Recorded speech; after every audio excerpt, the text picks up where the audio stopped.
Viral ngayon ang pangalan ng news anchor na si Karen Davila matapos lumabas na isa pala siya sa nilipitan ng mag-asawang Diskaya upang ma-interview.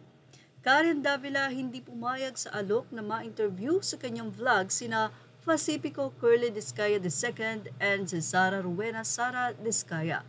Ayon sa mga source, hindi daw umano pumayag si Karen na ma-feature ang mag-asawa sa kanyang vlog dahil kandidato sa eleksyon si Sara Diskaya that time.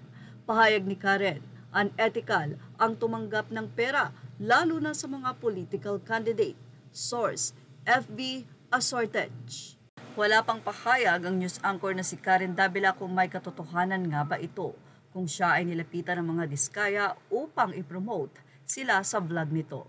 Samantala, ano naman kaya ang masisay ni Corina Sanchez sa balitang ito matapos na i-post ni Mayor Vico Soto ang nasabing interview nila Julius Babaw at Corina Sanchez sa mag-asawang Diskaya.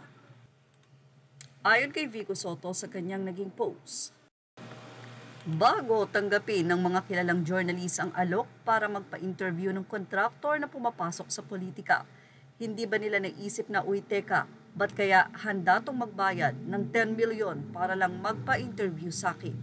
I know for a fact that there are many good, honest people in media who are disappointed, if not angered, at practices like this which undermine the integrity of their profession. Pinalagan ito ni Julius Babaw at ni Corina Sanchez. Well, ayon sa kanila, walang ganung halaga na ibinabayad sa kanila upang interviewin ang nasabi nga pong mag-asawa noong 2024 na ang isa ay tumatakbo bilang mayor sa Pasig na si Sara Diskaya. Matapos nga ang naging balita na ito ay marami ang pumuri kay Karen Davila at ayon sa kanila, a woman with integrity. Sana nga daw ay ipagpatuloy ni Karen Davila ang mga ganitong bagay. Nasabi nga ni Mayor Vico Soto, nasa iyo mismo kung paano mo tatanggihan o hindi ang mga alok na ganito. Katulad na lang ni Karen na kahit na nga inalok ay hindi tinanggap. Well, sabi nga natin, up to now ay hindi pa nga nagbibigay ng pahayag si Karen Davila kung may katotohanan ba ang balitang ito.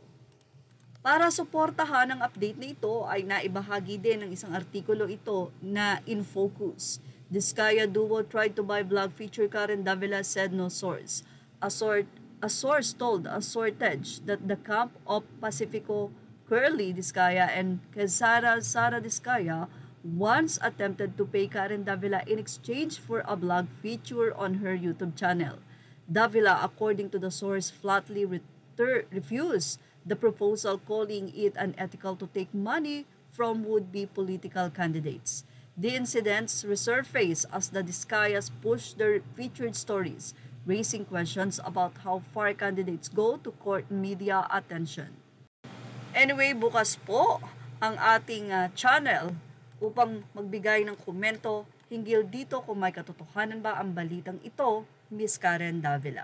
At yan ang ating showbiz snap update. Thank you for watching. Images are all credit to the rightful owners. Please like, share, and subscribe.